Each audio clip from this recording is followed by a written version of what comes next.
আসসালামু আলাইকুম রহমতুল্লাহ। ওয়ালাইকুম আসসালাম ওয়া রাহমাতুল্লাহি ওয়া বারাকাতুহু। কেমন আছেন আপনি? আলহামদুলিল্লাহ ভালো আছি।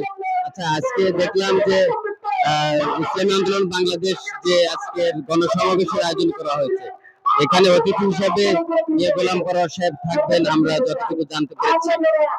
তো এই যে ঐক্য আমরা ভাসমান বুঝতে পারতেছি, কিন্তু প্রত্যেকটা দল আলাদা আলাদা আসলে প্রার্থী ঘোষণা করেছেন। তাহলে এই নির্বাচনটা ঐক্যের মাধ্যমে কিভাবে হবে বলে আপনি মনে করেন? আসলে প্রত্যেকটা দলের আলাদা আলাদা প্রার্থী ঘোষণা থাকবে, এটা দলীয় ভাবে প্রার্থী ঘোষণা থাকবে, কিন্তু যখন ঐক্য হয়ে যাবে এবং যখন নির্বাচন কাছে আসবে তখন নির্বাচনের সময় এখানে যেভাবে প্রার্থী সিলেক্ট করলে সুবিধা হয় তখন সেভাবে সেই প্রার্থী সিলেক্ট করা হবে ইনশাআল্লাহ।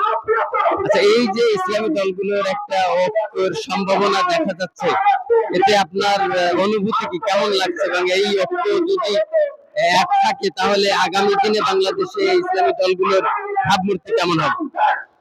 আলহামদুলিল্লাহ, বর্তমানে আমরা যে পরিবেশটা লক্ষ্য করতেছি, যদি এভাবে এই ধারায় যদি আমাদের চলতে থাকে এবং এই ঐক্য যদি বহাল থাকে, আমি তো আশাবাদী ইনশাআল্লাহ যে আগামীতে ইসলামী আন্দোলন বাংলাদেশের নেতৃত্বে এবং জামাত ইসলাম বাংলাদেশের নেতৃত্বে ইসলাম ক্ষমতায় যাবে, বাংলাদেশের মসনদে ইসলাম থাকবে ইনশাআল্লাহ।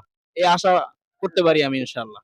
আলহামদুলিল্লাহ। সুপ্রিয় দর্শক, আপনারা শুনতেছিলেন ইসলামী আন্দোলন বাংলাদেশ, জামাত ইসলাম বা অন্যান্য সমমনা দলগুলো যদি ঐক্য থাকে, তো এই বাংলাদেশের নেতৃত্ব একসময় আলেমদের হাতে এবং ইসলামী দলগুলোর হাতে আসবে বলে সাধারণ জনগণ মনে করছেন। NKTV news, Khulna.